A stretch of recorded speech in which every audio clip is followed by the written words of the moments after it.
जय हिंद दोस्तों। मैं ध्रुव कुमार आप सबका जीवो में स्वागत करता हूं।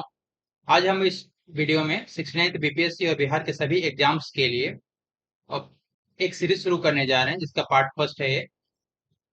इस वीडियो में आज हम लोग अशोक के अभिलेख, अंगराज, बिहार के अशोक स्तंभ, मौखरी शासक और कण्व वंश के बारे में स्टडी करेंगे। साथ में इनसे रिलेटेड एमसीक्यू भी देखेंगे जो आपके एग्जाम्स में, जहां से हमेशा बिहार के एग्जाम्स में क्वेश्चंस पूछा जाता है। तो ये सारे टॉपिक्स काफी इंपॉर्टेंट है आपके एग्जाम के पॉइंट ऑफ व्यू से।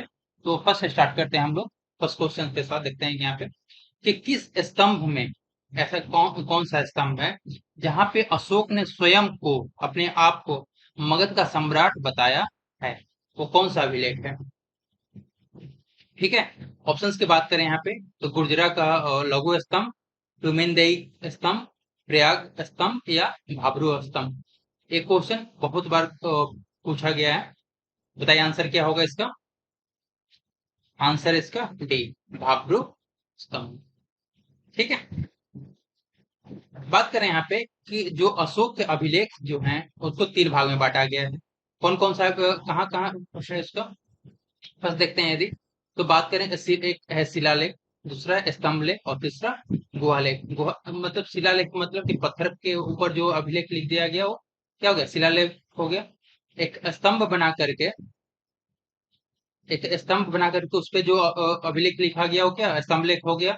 और गुफा, बात करें यहाँ पे कि कहीं कहीं पे एक गुफा बना करके किया गया, वहां पे गुफा बना करके वहां पे जो अभिलेख लिखा गया उसे गुहा लेख कहते हैं। और अशोक का जो सबसे छोटा स्तंभ है वो क्या, कौन से? रोमिनदेई का।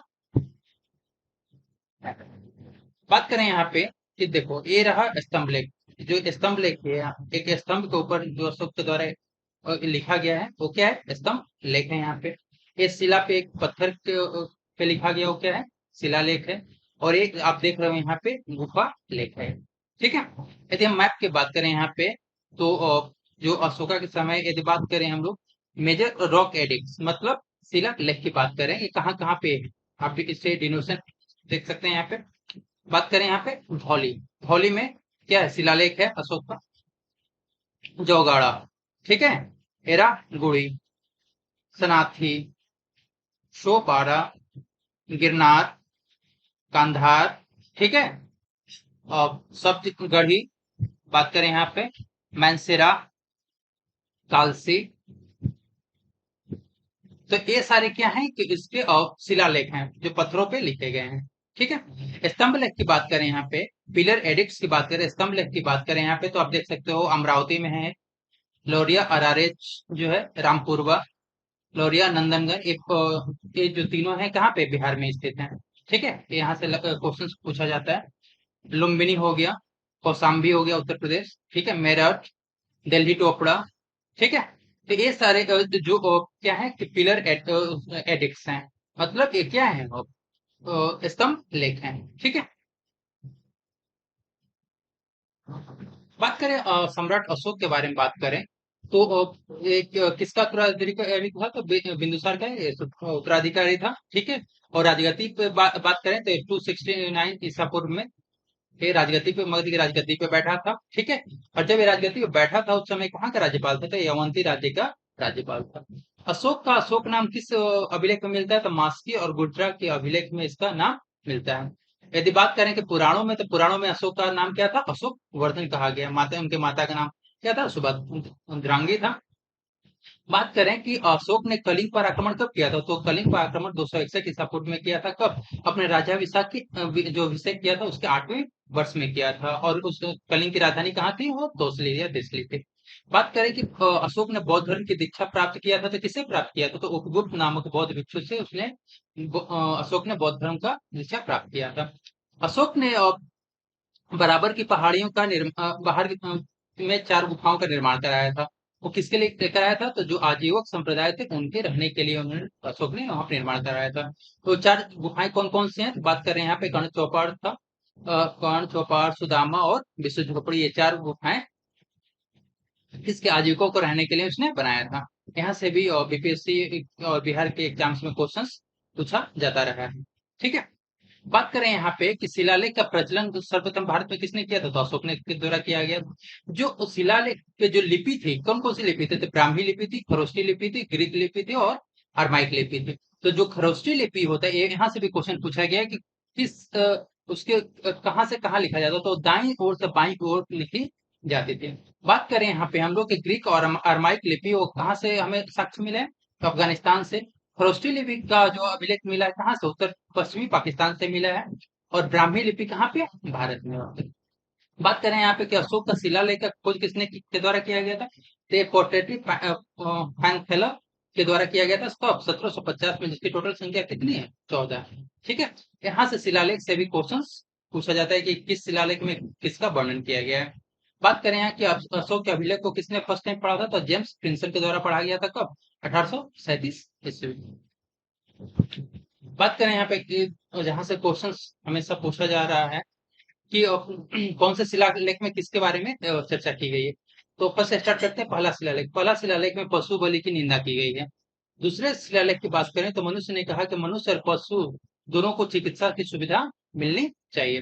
तीसरा शिलालेख में कहा गया, उसने आदेश दिया, जो अपने राजकीय अधिकारी थे उनको आदेश दिया था कि वो अपने कार्यकाल के हर एक 5वें वर्ष के उपरांत वो कहाँ जाएं? मतलब दौरे पर जाएं, फील्ड में जाएं और लोगों का हालचाल जाने। और इस शिलालेख में कुछ धार्मिक नियमों के बारे में भी बात की गई है। चौथा शिलालेख की बात करें तो यहाँ पे धम्म घोष की बात की गई है। तो अशोक का जो मूवमेंट, जो ट्रांसफॉर्मेशन था, भेरी घोष की जगह पे किस पे? धम्म घोष की घोषणा करता है। पांचवा शिलालेख की बात करें यहाँ पे तो धर्म महामात्रों की नियुक्ति के बारे में बताया गया है। छठवां शिलालेख की बात करें तो इसमें कहा कि उसने कहा कि आत्म नियंत्रण की जो शिक्षा थी उस पर फोकस किया। सातवां शिलालेख की बात करें तो अशोक के जो तीर्थ यात्राएं थे उसके बारे में बात किया गया। नौवां शिलालेख में इसने सच्चे शिष्टाचार और सच्ची भेंट देने का उल्लेख किया है। 10वां शिलालेख में अशोक ने आदेश दिया है कि राजा और उच्च अधिकारी हमेशा प्रजा के बारे में क्या करें? उस प्रजा के हित के बारे में हमेशा सोचें। 11वां शिलालेख में बात की गई, धर्म की व्याख्या की गई है, मतलब धर्म यात्रा की बात की गई है उसके। 12वें शिलालेख में स्त्री महापात्रों की नियुक्ति की बात की गई है और अशोक का जो हृदय परिवर्तन हुआ था इसी के समय हुआ था। और इसके ही पे पड़ोसी राज्यों का वर्णन भी बात होता है। 14वां जो शिलालेख, इसमें अशोक ने कहा कि जनता को अपने धार्मिक जीवन बिताने के लिए उसने प्रेरित किया। ठीक है। नेक्स्ट देखते हैं कि बिंबिसार ने ब्रह्मदत्त को पराजित करके कौन सा राज्य अपने राज्य में मिला लिया था? ठीक है। कौन सा जो राज्य था जीत लिया था? ऑप्शंस की बात करें, अंग, मध्य प्रदेश, वज्जी और अवंती। बताइए आंसर क्या होगा? आंसर है ए, अंग को।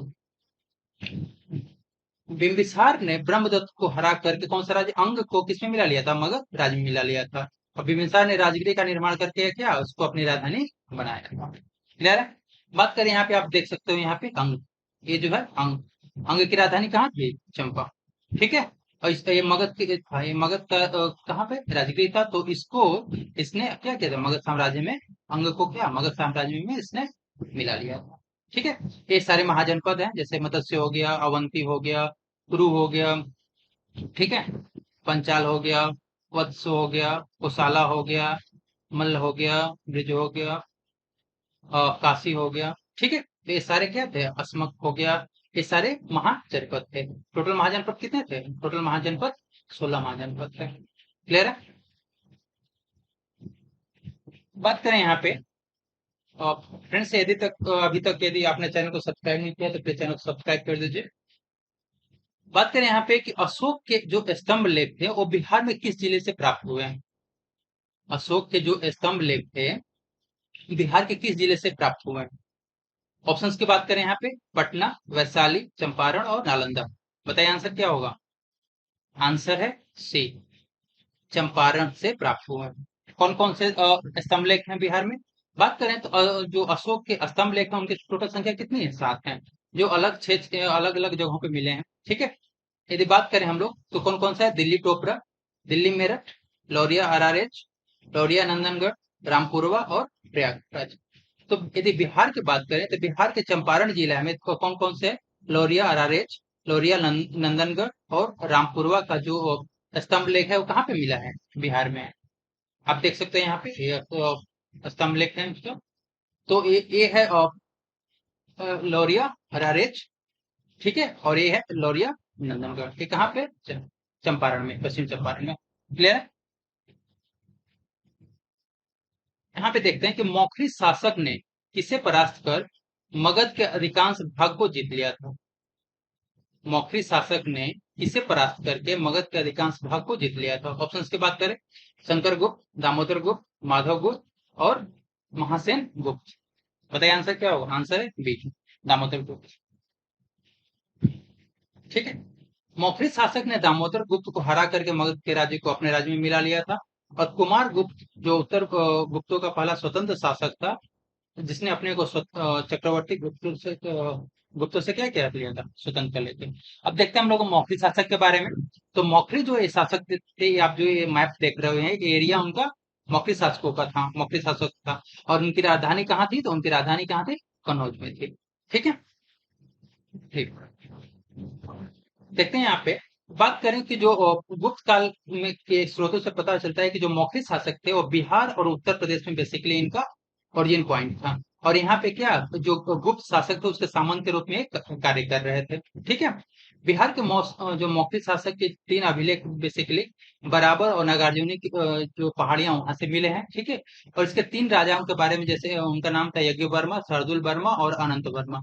यज्ञ वर्मा, शार्दुल वर्मा और अनंत वर्मा। इसके शासन कार्य के बारे में अभी कुछ भी ज्ञात नहीं है, लेकिन इसके 3 महान राजा थे।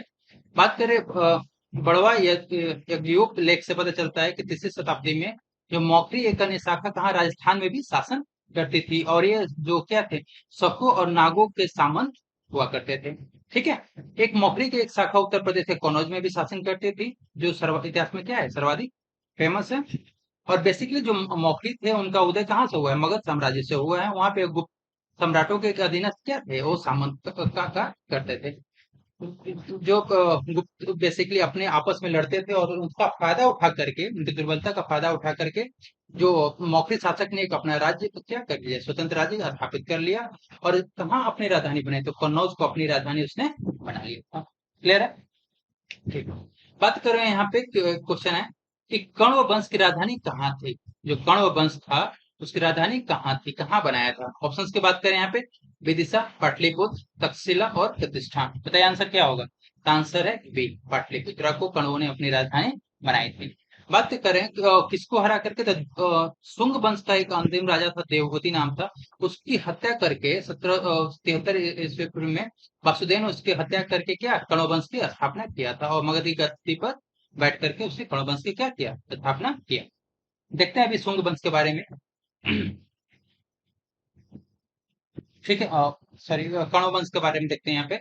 तो कण्व वंश का ये जो डायनेस्टी आप देख रहे हो, मगध का ये जो पूरा एरिया आप मैप में देख रहे हो, वो क्या है? कण्व डायनेस्टी का है, मगध का साम्राज्य। ठीक है, इसके इधर कोसला है, दार्शमा है, अवंती है, कलिंगा है।